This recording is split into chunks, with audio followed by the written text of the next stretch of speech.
Welcome to the Lifestyles Unlimited Real Estate Investor Radio Show, a real estate investment program. Listen and learn how to use real estate to build wealth and passive income streams for you and your family. We bring you experts every day to discuss and answer your questions on everything from single-family homes all the way up to 600-plus unit apartment complexes. And now, the Lifestyles Unlimited Real Estate Investor Radio Show.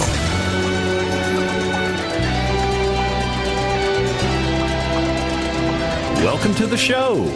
My name is Al Gordon, and as always, we're working on your financial freedom.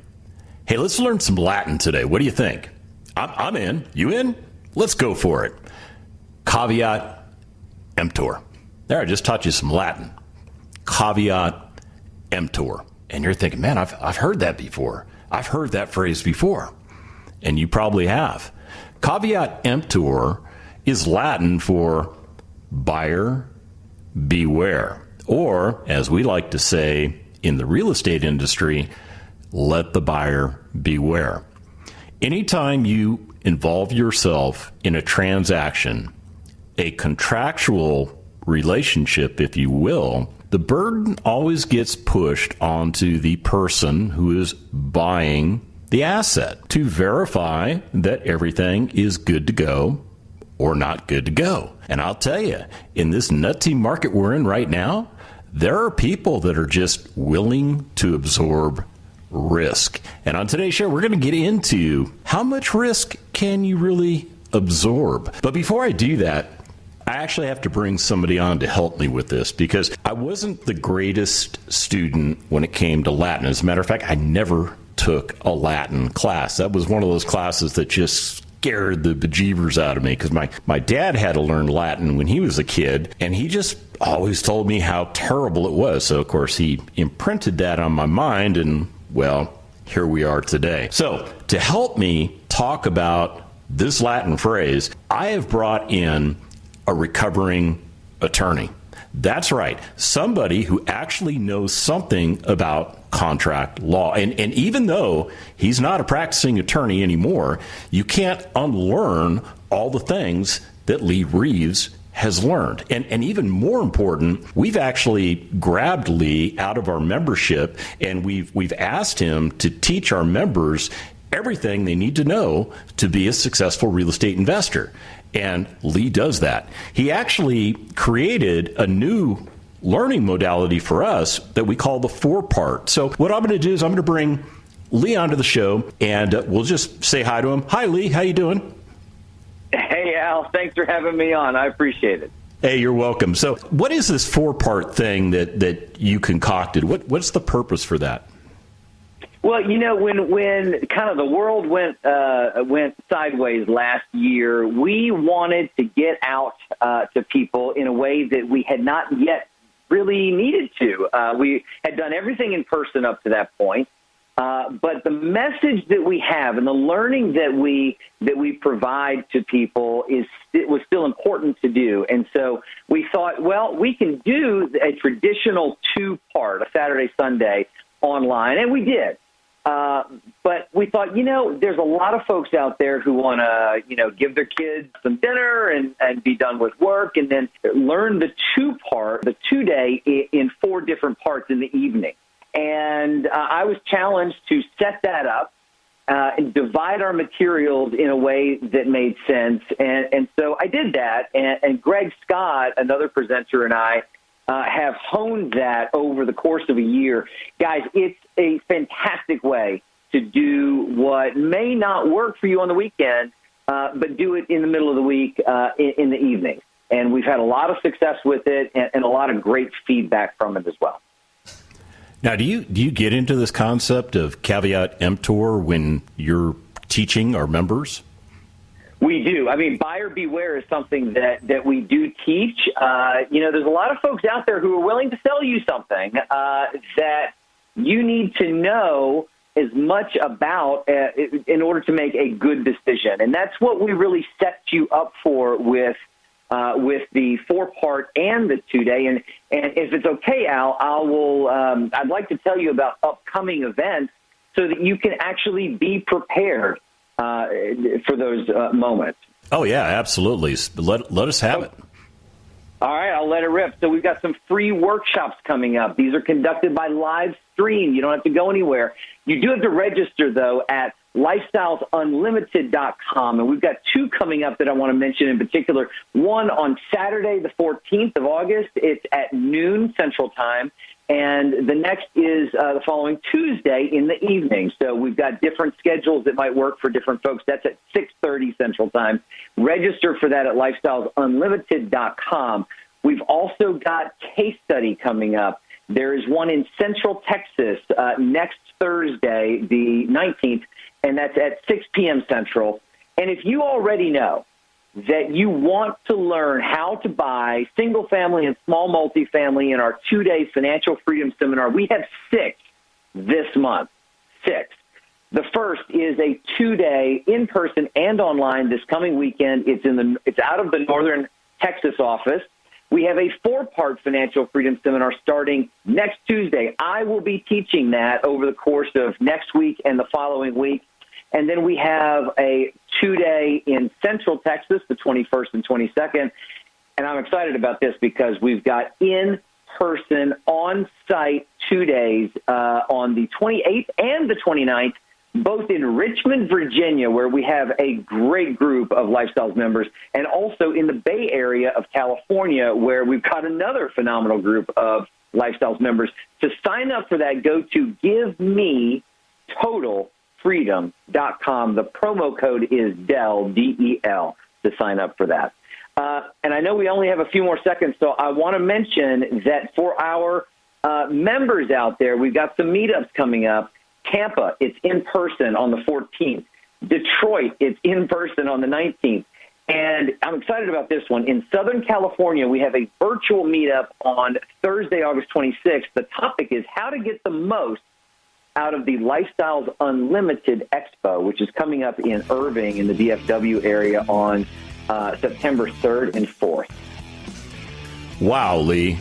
We have a very packed schedule. And I'll tell you what, we're going to make all of that happen. I just love the fact that we're making the 2-day available so many times because it's important that you get that education. We come back from the break. Caveat emptor.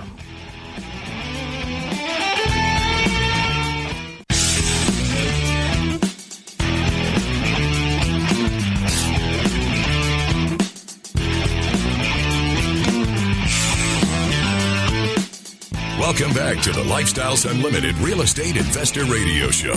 It's time to turn up the volume and fine-tune your passive income plan so you can create the lifestyle you've always wanted. Welcome back to the show. Caveat emptor. What is caveat emptor? Well, it's a Latin phrase that when translated means let the buyer beware. Yeah, let the buyer beware. In other words, make sure you understand what's going on within the confines of the transaction. Yeah, I know, I just got all wordy on you. I didn't mean to get all wordy. Okay, so the phrase really describes a concept in contract law. And that particular concept places the burden of due diligence on the buyer. So if you're buying something, whether it's a good or a service, the burden of acceptability falls on you. It does. Caveat emptor is a fundamental principle in commerce and just about any contractual relationship that exists between a buyer and a seller. When you went and bought that car that you're driving around, the burden of responsibility for the effectiveness and the serviceability of that vehicle fell on your shoulders. It's not the responsibility of the car dealer to make sure everything's 100% good to go to your standards. So what do?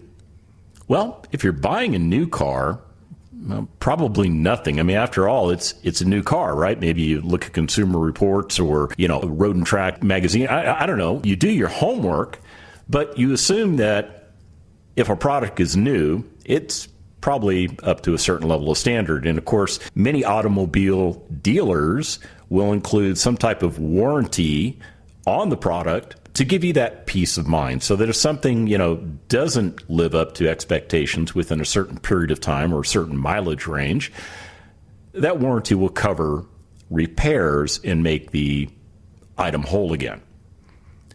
In real estate, it's the same thing. It's absolutely the same thing. You can go buy a new home and you can have a reasonable expectation that everything in that property is brand new. And many builders will give you some type of warranty. Maybe it's a structural integrity warranty for a certain period of time that says if something goes bad, this thing will cover you. There'll be no damage to your economic position. But what about used things? What about things that were previously owned? Okay, let's go back to the car. So what were you taught growing up? I mean, probably the first thing you were taught, like I was taught, was that you're not getting a new car at the age of 16. I mean, if you even get a car, it's probably going to be a used car. And it's probably going to be a little bit older and, but it's transportation. So what did your parents tell you, or whoever offered you advice about how to buy that car? They probably told you, ask the seller if they would be willing to allow you to take it to a mechanic of your choice and have them just kind of check out the vehicle. And the reason you do that is because you take that item to somebody you have a business relationship with because you trust them to look over the vehicle and give you an honest opinion as to the serviceability of that vehicle. And I'll be honest with you, I knew a little bit about cars when I bought my first one at the age of 16, but I didn't know that much about cars. So I took the car to a mechanic who ran through it, and he checked a couple things. I don't know exactly what he checked, but he said, hey, you know what, this car's not in bad shape. And he gave me some information about maybe some things I need to look at.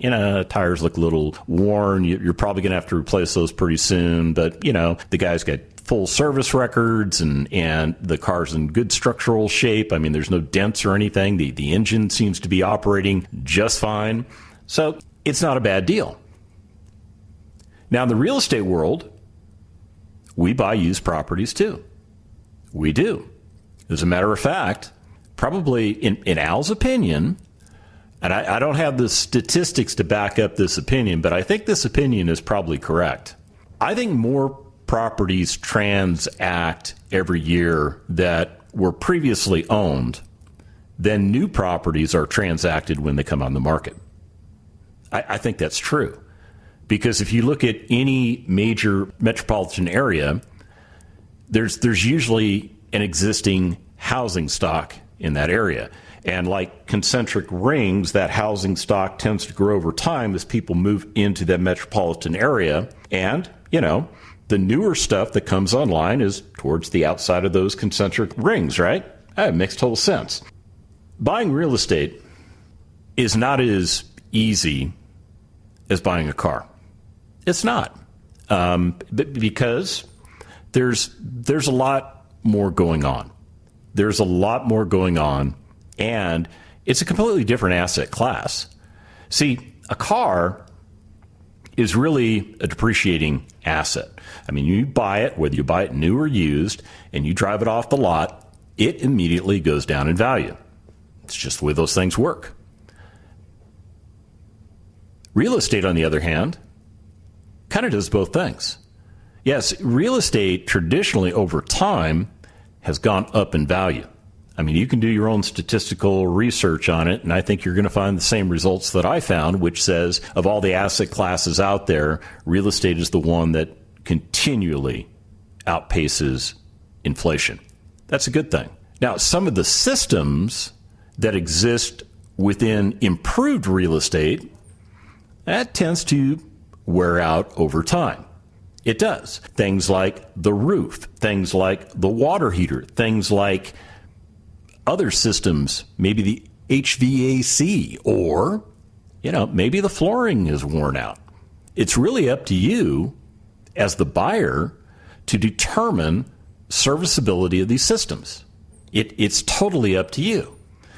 And I'm just going to tell you something that I'm seeing in today's marketplace that's making me just take a step back and go, wow, what are people thinking? So people are getting desperate in today's real estate market because they think that the pricing is going to keep going up and up and up, and it kind of is. And they're going to get put out of the marketplace because all of a sudden property that they're trying to buy won't be available for them because it'll be priced too high for them to qualify for. So some of these people are buying property as is. They'll go into a property that looks beautiful on the surface, and they think everything is good to go. And they ignore caveat emptor. We come back from the break, we're going to talk about how expensive that strategy is.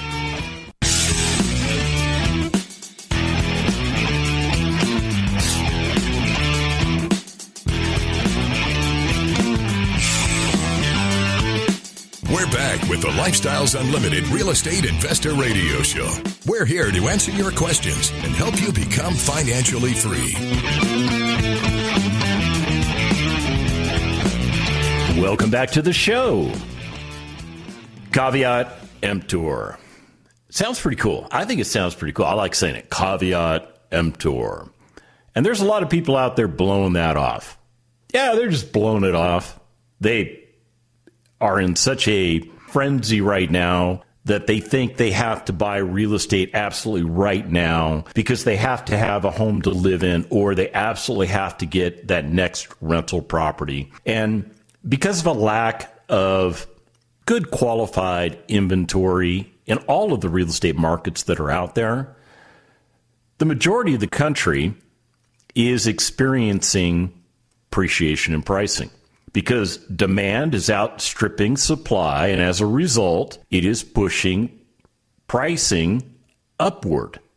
Demand is creating upward pressure on pricing. Now, that's coming from a guy that hated economics, but actually got pretty good grades in all of my economics courses, because apparently I listened. That's what's going on out there. Let me tell you what else is going on out there. So my son is in the hunt for a property. Yeah, he modified his strategy, which was originally to find a fourplex that he could own or occupy, live in one of the units, have the other 3 units pay their rent, and as a result of that, the right property should pay for itself.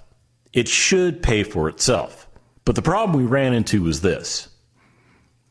The strategy is sound, but the available properties, not so much. Yeah, a lot of the properties that were coming on the market were, I'm going to be real clean here. I'm just going to say they were incorrectly modified and turned into fourplexes. What am I talking about? All right, so back like in the 90s and the early 2000s, people were buying older, nice houses. And they were literally carving them up into multiple units. That was the strategy back then. You find a house that could be subdivided down into 2, 3, maybe 4 units, and you do that, rent those units out, and now you've created a better cash flowing machine. That's just the way it works. But the problem is this. A lot of the properties that my son looked at were either not zoned correctly. In other words, the zoning on the property did not allow for multiple units on the property. It was an illegal conversion, basically. And if you buy one of those properties, the challenge you're going to have, first of all, if you're going to put a loan on it, it's not going to be conforming to the land use. So the lender is basically going to tell you you need to go get that property rezoned, which is not a fast process. It is not a fast process to rezone property.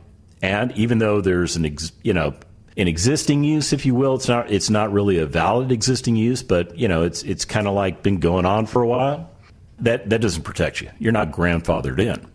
So the majority of properties that were coming on the market just weren't making sense. So John said, you know what? I'm going to switch gears. Let's go with properties that do make sense. So he changed his strategy and he said, you know what I'm going to do? I'm just going to go out and I'm going to buy a great rental property. And because he's willing to pay retail pricing and he's going to put a new loan on the property, he knows exactly what he's looking for. And he's looking for something that is already ready to go. You heard me correctly. Already ready to go. So the properties that are catching his eye are properties that look like they're flip properties. Yeah, somebody went out and bought a distressed asset, they fixed it up, and they put it back on the market. All right, so there's nothing wrong with buying flip properties. Nothing wrong with it at all. So he had made several offers on different properties, and he always kept coming in like the number 2 slot. He adjusted his strategy a little bit, and he said, I'm willing to pay a little bit more than what they're asking because apparently that's what's happening in the market. He made an offer a couple of days ago on a really nice property that will make a wonderful rental property for him. And the game plan is this. He just has to live in that house for a year and a day, owner occupy it, and then after that time period, the clause in his lending documents that mandate he be an owner occupant goes away.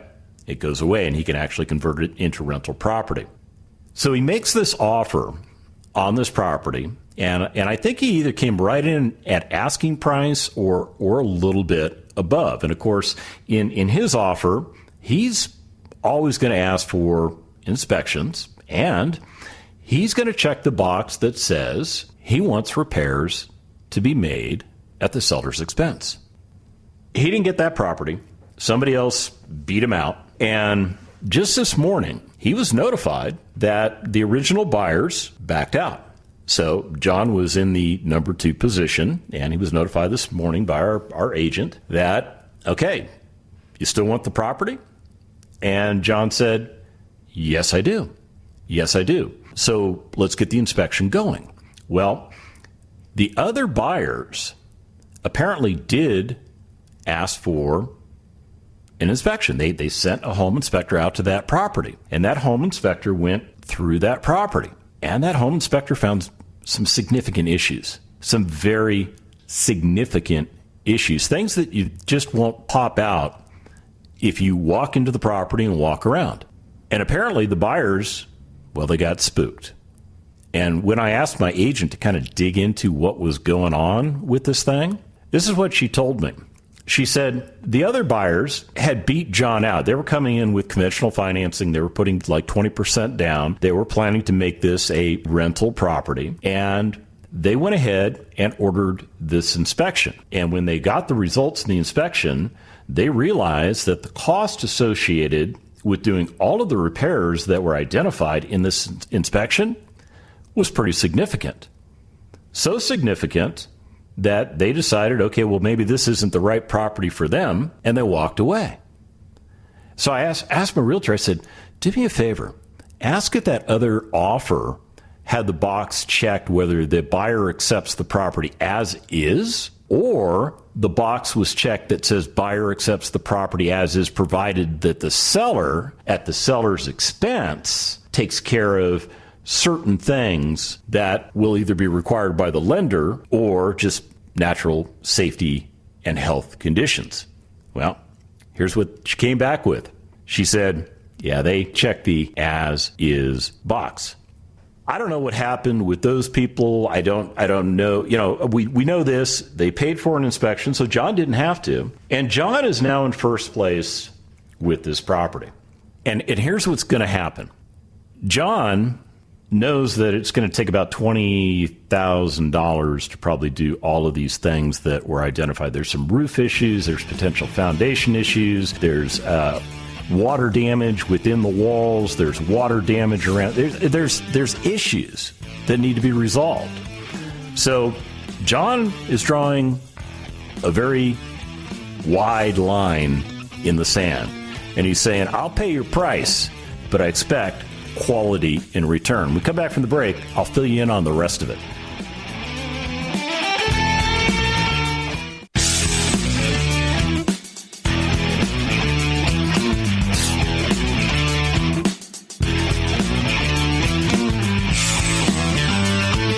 Welcome back to the Lifestyles Unlimited Real Estate Investor Radio Show. Now, let's get back to your map to financial freedom.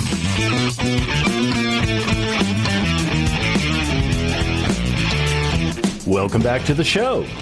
All right, so I'm just crunching some numbers for you because I told you I was going to give you some information about, how having this inspection is very important. So the one thing that happened with the original buyers on this property was at least they were smart enough to get an inspection. They had a disinterested third party go out and go through all the systems in the house, look at everything from the top to the bottom, all the sides and everything in between. And this inspector came back with some pretty remarkable findings. He did. So much so that because the original buyers were so desperate to acquire a property, they made an offer above what my son offered and basically took the contingencies out, saying that even though they'll inspect the property, they'll just take it as is. So this is what happened. The inspector said, a lot of problems with the roof. I'll just give you the summary of it. A lot of problems with the roof. Basically, everything that they write about talks about that roof is some significant hail damage because everything that they saw, and this is not a qualified roofer, and they even put a notation in the report saying you need to have a qualified roofer go out and look at this. So if the home inspector is seeing that the roof is not serviceable, I'm guessing the roofer's going to find the same thing. Roof replacements cost money. They are not cheap. And we're talking about a house that's around 1,500 square feet. So how much roof space are you going to replace? Well, about 1,500 square feet of roof space. Yeah, that's, it's not a huge house, but it costs money to put the right roofing material on the property. So what are the things that this inspector find that, could be very problematic? Well, let's talk about the water damage. Yeah, the water damage you can't see when you walk through the house because behind where the refrigerator sits is a lot of water damage. Apparently, from what the inspector saw, the feed line that comes out of the wall that you would connect your water line to so that the refrigerator could get water into it to make ice or whatever it needs to do. Well, apparently, that had been leaking, not on the side that you and I could see. It was leaking on the other side. As a matter of fact, there's a notation in here that indicated that, the drywall was not so dry. It was very damp to the touch. It was rippled. It had some issues. And the problem becomes this. When water flows unobstructed within your walls, it has to go somewhere. And while it's going somewhere, it is potentially creating more and more damage.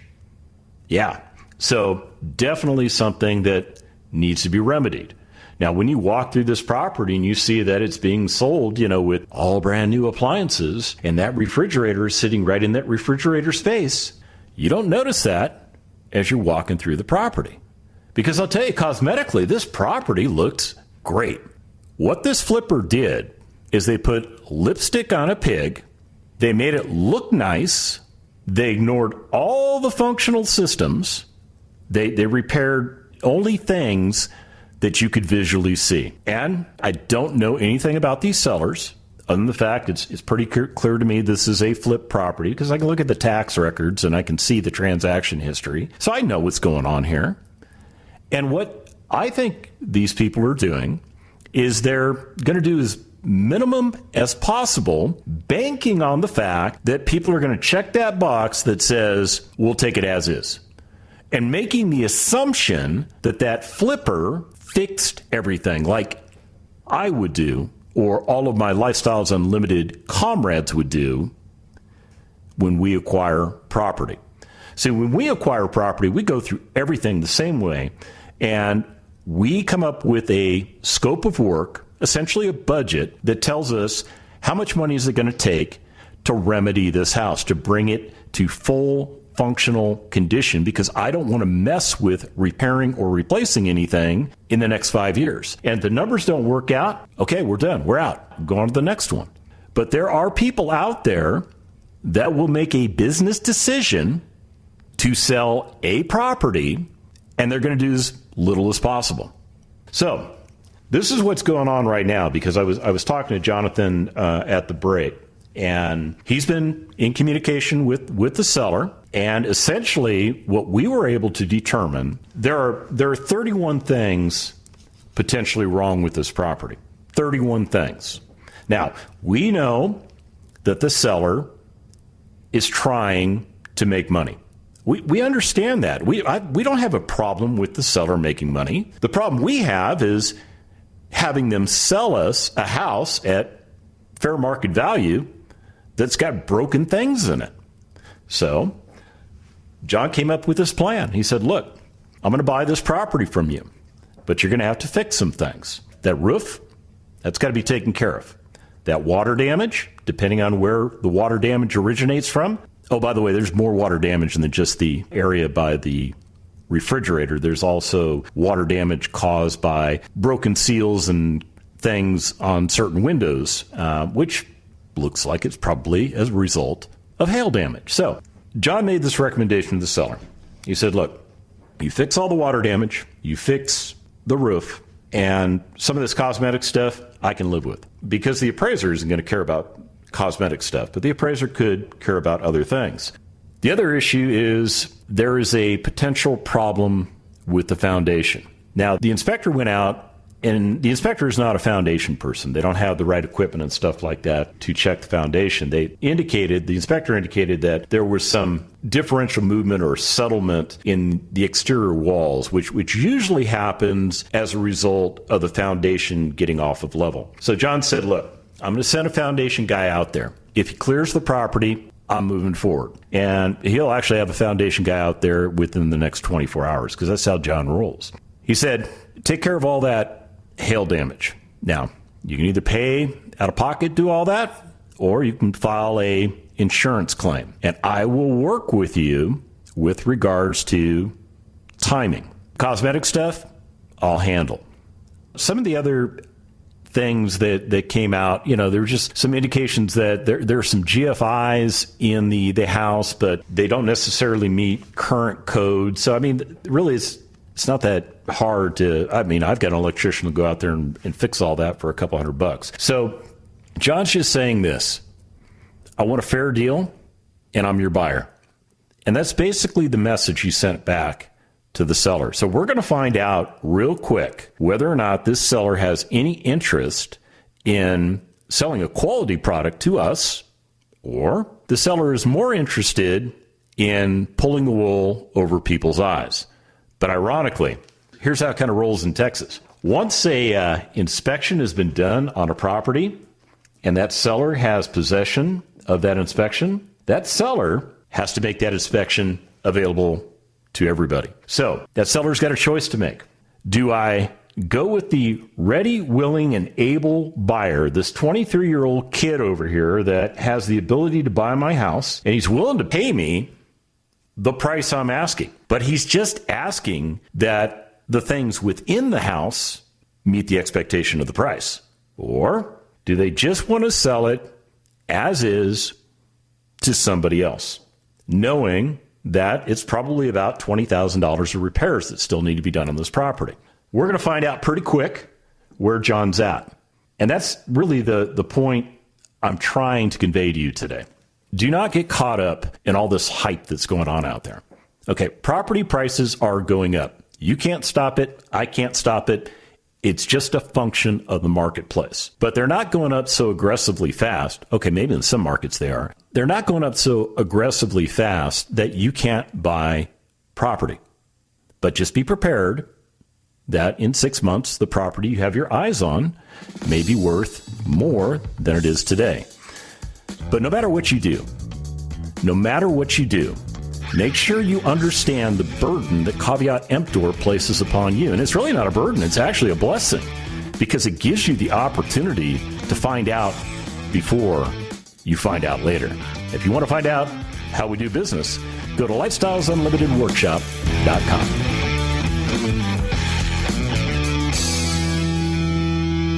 The Lifestyles Unlimited Real Estate Investor Radio Show is for entertainment purposes only. Please consult a professional regarding your personal investment needs. Nothing presented on the Lifestyles Unlimited Real Estate Investor Radio Show constitutes an endorsement, recommendation, offer, or solicitation to buy or sell any product or security.